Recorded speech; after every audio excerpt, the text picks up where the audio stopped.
So welcome to NX for Manufacturing Tech Tips. Today's tech tip explores how to take full control of feature-based machining using the Machining Knowledge Editor. Demonstration will last approximately 20 minutes. We'll stay on the line, open up the chat window for questions and answers. With that, I'll turn it over to Tom. Welcome, Tom. Thank you, Derek. Welcome, everybody. Welcome back. In this last session on feature-based machining, we'll talk predominantly and especially show the Machining Knowledge Editor. Before we get into the details, one important piece of information up front. We definitely consider this an admin application, right? So if you followed the first two sessions, you will have seen how end users use this, and this is definitely a part, the Machining Knowledge Editor, which is an admin job where probably a single expert or a small group of experts within your company configure how feature-based machining works. Where do you find it? You start it from your start menu under Siemens, whatever version you have, Manufacturing Machining Knowledge Editor. And you'll see me use it in a minute. There's actually 3 commands in the NX feature-based set of functions that rely on information that comes from the Machining Knowledge Editor. The first action that you may be aware of is you can use the Find Features command, and if you do that, you get a dialog with known feature types, and you may be wondering, where are those feature types stored? Is there a file somewhere? And the answer is yes. They're stored in an XML file which you manipulate using the Machining Knowledge Editor, and I'll show you that in a minute. So when you start the Machining Knowledge Editor, open such an XML file and look at the Feature Recognition tab, you will see the same information that you get presented when you run the Find Features command. So now you know that whatever we configure here is available in the NX session. That same command, Find Features, has an option that I will use in the demo in a minute, which is called Feature Mapping. And feature mapping rules, and I'll create one for you, are actually also created and managed in the Machining Knowledge Editor under the Feature Mapping tab. And last but not least, if we have features and then we use the Create Feature Process command, we'll get a dialog which shows all the available best practice machining rules that you have configured. And if you open up the Machining Knowledge Editor and look at the Machining Knowledge tab, you'll see the exact same set of libraries there that your user can pick from. So these are the 3 usages of data stored in the Machining Knowledge Editor, and we'll show how to work with that and how to manipulate that. So with that, let me stop sharing, share my screen, and I'll start with just running the very basic steps one more time. And contrary to the first 2 sessions, I'm going to use a very, very simple part today, because I'm really going to focus on how to use the Machining Knowledge Editor and to change things. So I'm keeping the demo as simple as possible so we can really see the change and we don't get lost in all the details of a complex part. So just a quick recap on the feature-based machining workflow. The first step is the Find Features, showing us the library of feature types that are available, and we can go find them and end up with a bunch of machining features. And the second step that we've seen before is the Create Feature Process command. If we go back to the Operation Navigator briefly, you'll see there's no operations yet, no geometry objects. And if I select my features, run the Create Feature Process, use the out-of-the-box mill drill library, I get some information window displayed, and that will run through my best practice machining rules, assign operations, assign geometry, select tools, and in the end, for my part, I will have a bunch of operations for the different pockets, just rough them. For the small step hole, spot drill and drill, and for the larger step 1 hole, spot drill, drill, and make it a little bit bigger, right? And that's what we've seen in earlier sessions, and I'm now going to use the Machining Knowledge Editor to go and customize some of that. Before I do that, I want to make one important comment. I'll do the create feature process one more time, and you see this information window. I've used it to show you what's happening, and I'll use it again. By default, if you've installed NX, that window will not show up. And that's because we don't want to show the end user all this detail. But if you're changing the Machining Knowledge Editor, if you're adding rules, changing rules, you would really like to see that window. So go to Utilities, Customer Defaults, look at Manufacturing Geometry, look at the features, and then find this top entry, Display Information. Make sure that's toggled on, and restart NX, and then from that point on, we'll actually have the information window that we'll need. So I've deleted my operations, I've deleted my features, and I'm really going to get started. And the first thing I want to do is show you in detail something that I did in my very first demo 3 sessions ago, and that was do feature recognition, but this yellow hole that I have here, actually I want that to be recognized as a threaded hole. And at the moment you'll notice that I have no possibility to map features because there's no knowledge there. And if I run the recognition, you will see that that is a regular step 1 hole. It's not a threaded hole, and I want it to be a threaded hole. So what we're going to do is we're going to switch to the Machining Knowledge Editor. I already started it. I'm going to open the default machining knowledge.xml file that comes with the NX installation, and I'm going to make all my changes in that file. At the end of the session, I'm going to show you what else you can do there.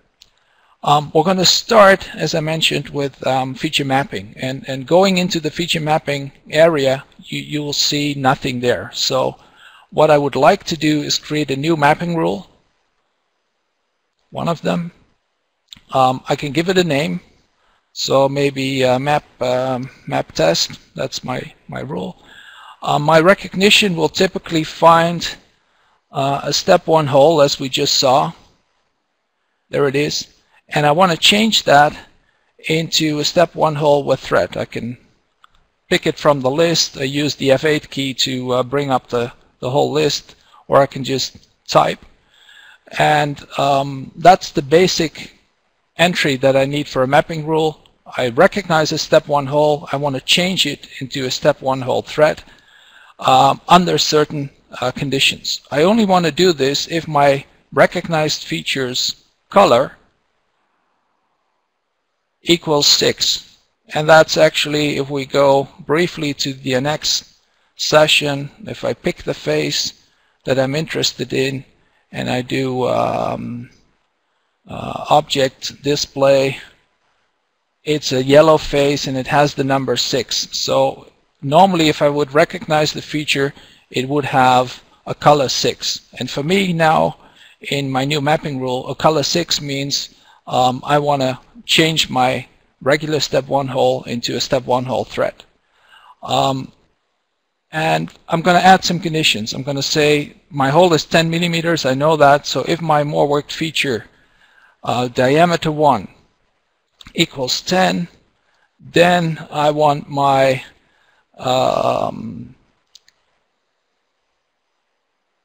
recognition. Sorry, I made a user error. I want my my pitch to be 1.5. This is metric. I hope most of you know metric. Anyway, I can do that in any unit system. I can now copy that and say, well, if I have a 6 millimeter hole, then I want to have a pitch of 1, and if I have an 8 millimeter hole, maybe I want to have a pitch of 1.25, right? So I can add some conditions based on what else I want to do.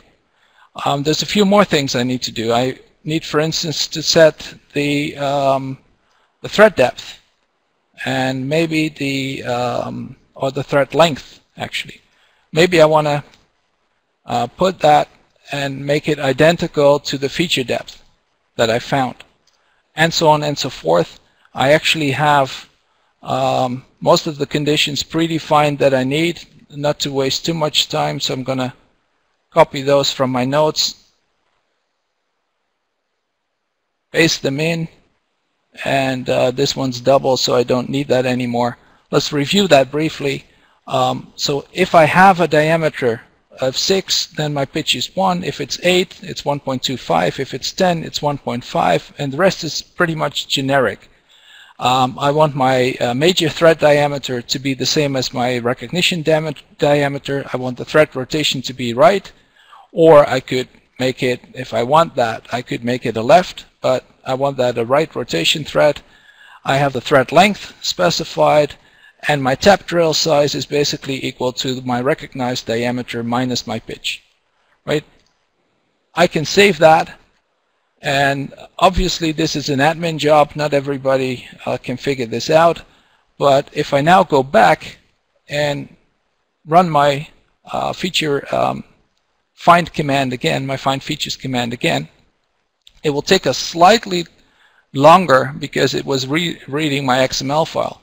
And you'll now see that my map feature is sensitive. If I click it, I get the extra option of recognizing step 1 hole threads. That's because of the mapping rule that I just added. If I would now do the recognition, you'll basically see that I still have my 2 pockets.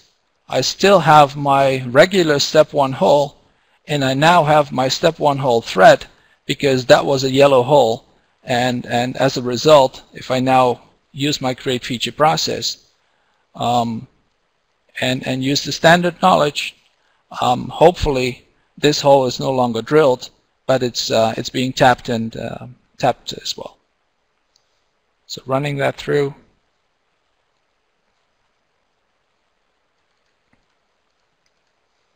go back, there we go. It's now being spot drilled, and tapped with the proper data. And so that is one first use case for the machining knowledge editor. I'll delete the information, and you've seen how. And if I switch it back off again, what I'll do, hopefully find the 2 features again. We'll take it to the next example. Where we'll just look at the 2 holes. So it's no longer a threaded hole. I didn't use the mapping rule anymore. It's back to a regular hole, and I'm just going to look at the out-of-the-box results, and going to make some changes there, because you might be happy that you get a result, but you might be disappointed with the type of result because you work quite differently. So let's have a quick look.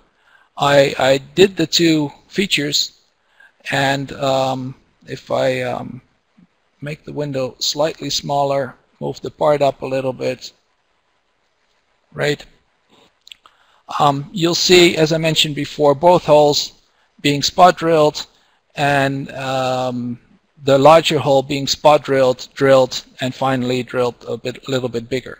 And I can now actually go and look at my my information window, and for my feature, I can go find the related results. So that was feature 3, as we saw here. The result is a spot drill and a drill in center. And what you have to know is that basically the create feature process runs backwards. It first finds the last operation, in this case the drill-in center, and when it's done with that, then it will find the previous operation. So it always works backwards. It's something to get used to. And if you read this information window, you will see that it tries a couple of rules, and they all fail for some reasons. And finally, one rule is successful and another rule is successful, and that's the process we get. Now let's go and make some changes into this default process. The first thing that I notice is that in the out-of-the-box we're used to do spot drilling operations for everything. And the very first rule that we were trying is called drill S1H, and that would just drill it without doing any spot drilling. And the reason why that rule was ignored was because there was a constant that indicates spot drilling is required. So let's go and change that. So I'm no longer in my mapping area. I'm going to my machining knowledge. I'm going to my my libraries. I'm going to my mill drill, and now, oh, there's a whole lot of them. What do I do? Where do I start changing them? The best way to browse through all these rules is to basically take a note and say activate the children. That puts all the rules in sort of an Excel-like view. I could go sort and search for it, or I could use Excel-style auto-filtering. I could say, well, give me a rule, give me all the rules that produce a step 1 hole, as those operations we're doing, and give me all the rules that also use a twist drill. And now I've only got a few of them left, and one of them being this drill S1H that I was looking at. And whenever I look at a rule, it basically comes with a few pieces of information. It comes with conditions, it comes with constants. The rule can be applicable to all materials, as we have in the out-of-the-box, or I could make this rule specific for some materials. It can be for all machines or for some machines. And obviously, those of you familiar with NX will see, hey, this is the out-of-the-box set of materials and machines. How about the machining knowledge editor using our own materials and machines? We'll talk about that later.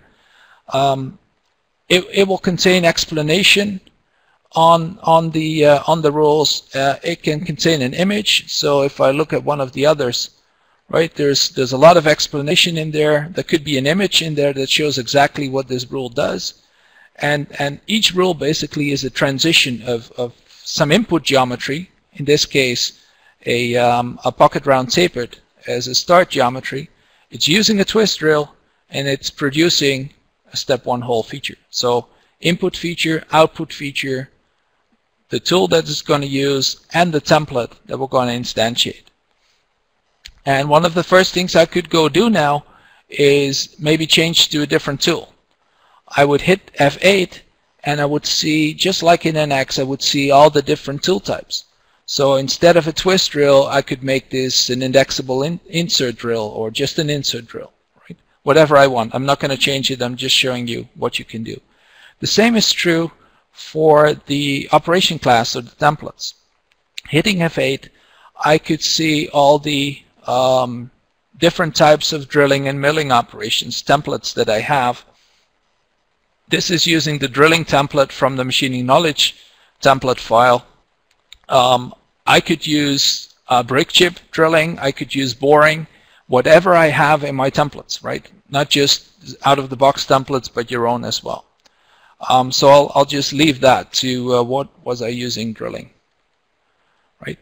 So that gives you the high-level idea. The first thing I wanted to do was make sure that this rule was actually used, drilling it without doing any spot drilling. And that condition failed because there was a constant saying I should always spot drill. Now, constants are things that we define not in a single rule but across rules. Now, the rule has rule-specific constants, and there are none of them there. Or I could go to the library level and look at the constants there, and there are a lot of them, right? There are all sorts of constants, different types. We have them in different unit systems, so we'll talk about that later. And one of the constants, the first constant I want to change, is this Boolean. It says use spot drill, yes or no. 1 is yes, 0 is no. So if I put a 0 in, I save this, I go back to NX and delete my previous results.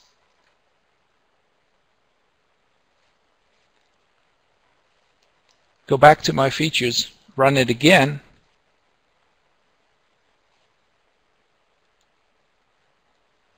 and running it through, you will hopefully see in a minute that hey, I'm no longer doing any spot drilling. So that hole is drilled, that hole is drilled and drilled a little bit bigger. So with a single change, I was able to make an impact. Now the next thing that I'm looking at is, and I want to change that as well, is this operation, drill up S1H, right? If I look at the operation, it's actually using a 16mm tool, I think, right? It's a 16mm hole, and it's pre-drilling it. So maybe if I look at the material, this is aluminum, okay? So maybe you're saying, well, why would you pre-drill 16mm with probably a 10mm hole? I can drill 16mm in a single operation. I don't need the pre-drilling and then drilling it up. So let's go make that change as well. And it's actually in the same constants. I can go look at the conditions and see where that is being used, and go find that. It's basically saying the diameter has to be larger than a certain constant, and that constant is called pre-drill limit. And if that's the case, then I'm going to pre-drill it. So what's the value of that constant? There we go. There it is. It's 12 in millimeters, and if I would change to inch, it's probably half an inch, right? So let's go back to the millimeter version.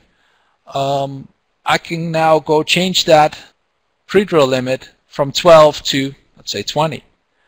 But instead of me doing that, as you've seen me do before, I'm going to do something slightly different. I'm going to say, well, this is actually dependent on the material. So to the right here, I have a complete table where for this constant, I can put in a different value for any combination of part material and machine. And in this case, I don't care about the machine, but I'm basically saying, hey, aluminum, anything goes up to 20 millimeters, right? And just to show the difference, if I have stainless steel, maybe anything above 8, I want to pre-drill, right? So I've kept the standard value of my constant, 12 millimeters, and I've given it a different value depending on the different part material. Saving the change, going back to NX, deleting my previous results, going back to my two features, and remember my workpiece was aluminum, right? It's aluminum, so what would you expect? Hopefully, since I said I can drill 20 millimeters without pre-drilling in aluminum, I'm hoping that I just get 2 operations or a single operation per hole that will just drill it. That's what I hope.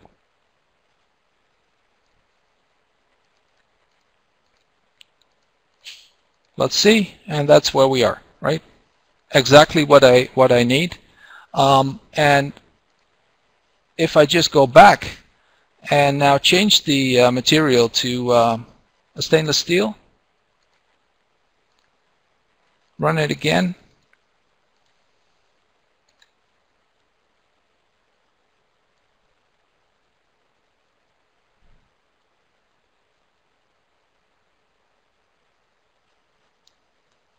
Now basically both operations should be big enough.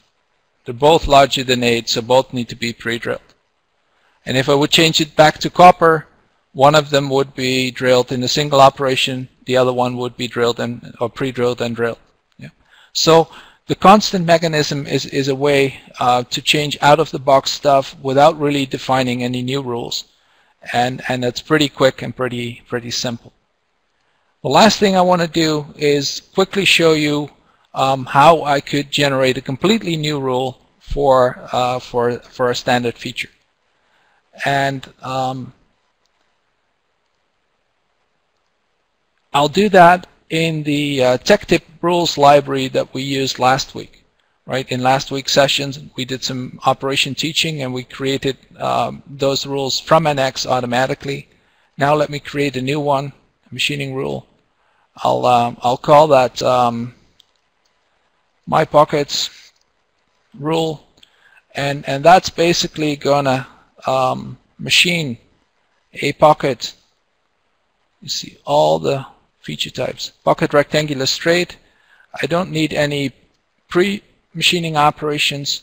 I'm going to look at my my tools. I'm going to say I'm going to use an end mill non-indexable. And what's the template I'm going to use? I'm going to use a volume-based floor wall milling, new in NX 8.5. I have them in multiple files. I can take them from the machining knowledge template. I can take them from the mill feature, or I can taking them from the mill planner. That's fine. And then I typically start with adding conditions on my tool. So if I want to machine that pocket, then I need to put some tool conditions. Maybe my tool diameter, let's start with that, should be larger or equal to 2.0 times the feature radius. And maybe my tool flute length should be larger than my feature depth. Maybe the last thing I want to do is my corner radius should be equal to my feature bottom radius. Some very simple conditions on the tool, and now for any size of pocket, I will find an appropriate tool. Let's save that.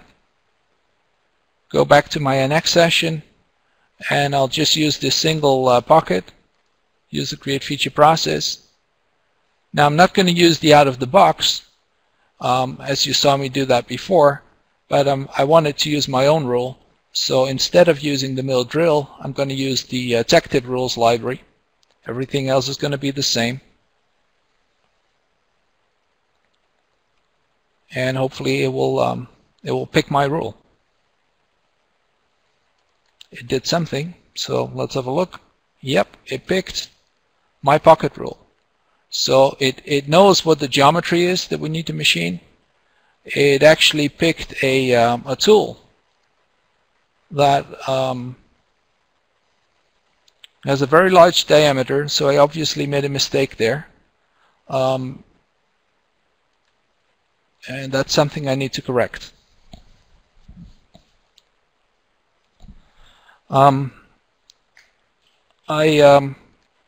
I've just been asked to finish up because I need to leave the room. Basically, one last thing I want to show you is that, and that's my mistake, I said that the tool diameter should be larger than the corner radius. Obviously, it has to be smaller than the corner radius, so we'll fix that. The last thing I want to do is just show you that basically the operation came, if I go back to the NX session quickly, the operation came exactly as it was in the template, right? It had the exact cut pattern, it had no depth per cut, it had a blank floor thickness, everything just as it would come from the template. And I want to make a few small changes to the template, showing you how that works. So maybe my region cut method should be follow part, and maybe my operation blank thickness should be equal to my feature depth. And maybe the very last thing I want to do is I want to add a depth of cut, but I'm going to do that as an add-on, as an operation parameter that is determined at the end of the operation selection. And I'm going to say my operation depth of cut is going to be depending on the tool. So it's going to be my tool diameter, maybe divided by 4, 25% of my tool diameter. This type of conditions I really want to do at the end of the whole process, which is why they're done in the add-on. So that's my last change to the operation. Going back to NX one final time, deleting my results,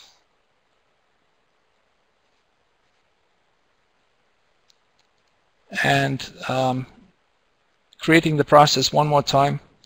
I should now hopefully have produced a good tool, selected a good tool, and changed a few settings on the operation. That could be dependent on whatever I want to do. So I'm done. There's my operation. Let's quickly check the tool. I fixed that. Now it's a 16 mil tool. That fits. I have my follow part cut method. I have my floor thickness of 10 millimeters, which is the depth of the pocket. And I have a 4 millimeter depth of cut, which is 25% of my tool diameter. So with that, I can now go and recognize my toolpath, generate my toolpath, and I'm done. So with that, let's go back to the last slides of a summary. The point that's important to make is that the XML file that NX is using is configured in your CAM configuration. If you know camgeneral.dat, then there's a reference to the machining knowledge in there. You can use whichever machining knowledge file you want to use. You can manage it in Teamcenter, or you can manage it on the file system. Using a different configuration allows you to use different tool libraries, like the MRL, the Manufacturing Resource Library. It allows you to use your operation templates, your own machines, materials, cycles, user-defined events, and so on and so forth. So there's a lot more configurable than I've just shown you. And I want to leave you with this last comment on the Machining Knowledge Editor. It comes with a lot of extra information, and that is go to the help and the help topics from the Machining Knowledge Editor, and that will bring up a large PDF with additional details. With that, I want to conclude this session and open it up for questions. Derek, back to you. So thanks, Tom. It's been a terrific 3 weeks. I know we're enthused to see what custom features we can include in our individual shops' feature automation schemes. I think it's very clear now how much flexibility is available for feature and process customization using the Machining Knowledge Editor.